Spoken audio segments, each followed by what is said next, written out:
Can you or should you tow with your electric car? It's a question I'm regularly asked by people eager to know if their electric car can safely tow everything from small sporting trailers to tiny caravans, boats, or even hay for their horse. After all, I'm often asked, electric motors produce instant torque, especially at low speeds. And with torque being the thing you need when towing, surely electric cars are perfect for the job. Well, in reality, most electric cars on the market today are at least technically capable of towing things from small trailers, or at the very least accepting a small tow hitch designed to allow you to mount bicycle carriers, luggage racks, or other cargo carriers.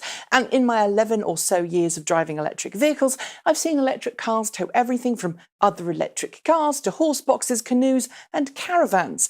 By now, I think I've answered the can you part of the question with a resounding yes. But as for the should you, well, that takes a little more explaining, and it does depend on where you live in the world and what your attitude is to manufacturers' recommendations. You see, while electric cars are capable of towing, the majority of plug-in cars on the market today, with the exception of cars like the Tesla Model X electric SUV, Mitsubishi Outlander plug-in hybrid, and Volvo XC90 T8 plug-in hybrid, are sold with stern warnings from the manufacturer that the vehicle is not designed for towing and as such should not be fitted with a tow hitch.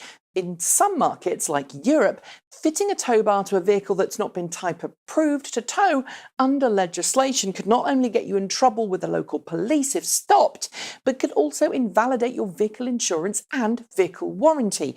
Not only that, but the tow bar has to be type approved too. So even if your vehicle is approved to tow, you need to make sure that you buy and install a hitch that's officially approved under European legislation to tow, and even then only use it for the purposes for which the hitch has been approved. This is especially important if your vehicle hasn't been type approved to tow, but there's a hitch designed just for mounting bicycle or cargo carriers, for example. Other parts of the world have less stringent regulations, meaning the question about towing is a little fuzzier. For example, in the US, you can risk losing your vehicle warranty if it's deemed that the thing you're trying to claim on your warranty is a direct result of towing in a vehicle which wasn't designed to. But since warranty interpretation is often down to the individual making the claim and the person approving the claim, it's a little hit and miss as to what will and won't be covered. Since there's an onus on the dealerships to prove that the modification, in this case towing, was the cause of the warranty claim, your mileage may vary in terms of how successful you are. But I should note, to date, I'm not aware of any single warranty claim on any electric car that was refused because the car had a tow hitch fitted. And here in the US, towing with electric cars isn't exactly common, but it's certainly not unheard of, even though most automakers don't encourage it, even though some automakers, Nissan, I'm looking at you, has shown their own vehicles towing. So let's assume you want to go ahead and get a hitch for your electric car, and it's not one of the few plug-in models that comes from the factory with towing available as an option. Regardless of where you are, regardless of your intent to actually tow with the vehicle or simply use the tow hitch to mount all sorts of luggage carriers, you'll want to make sure that you buy a good quality tow hitch that's been specifically designed for your vehicle.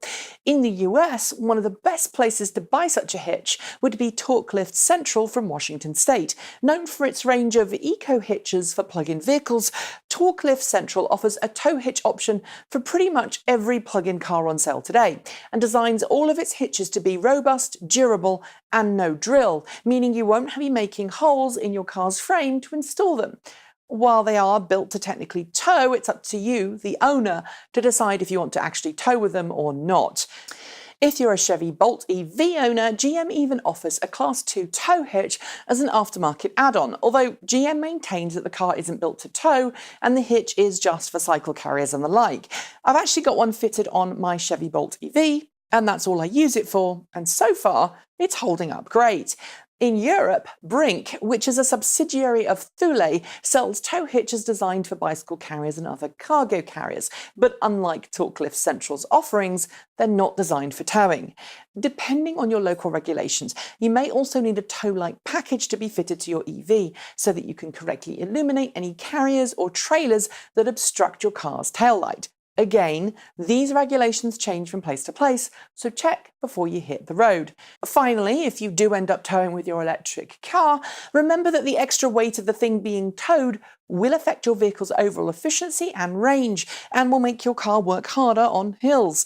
You should adjust your driving accordingly, keeping to a slower top speed and ensuring that you plan extra recharging stops along the way to make up for the reduced range. Oh, and before I forget, while you can tow in some countries in the world with your standard car licence, certain parts of the world, like the UK for example, require you to take an additional driver's test before you're allowed to tow more than a garden trailer with your car. So before you hit the road, make sure that you're legal too.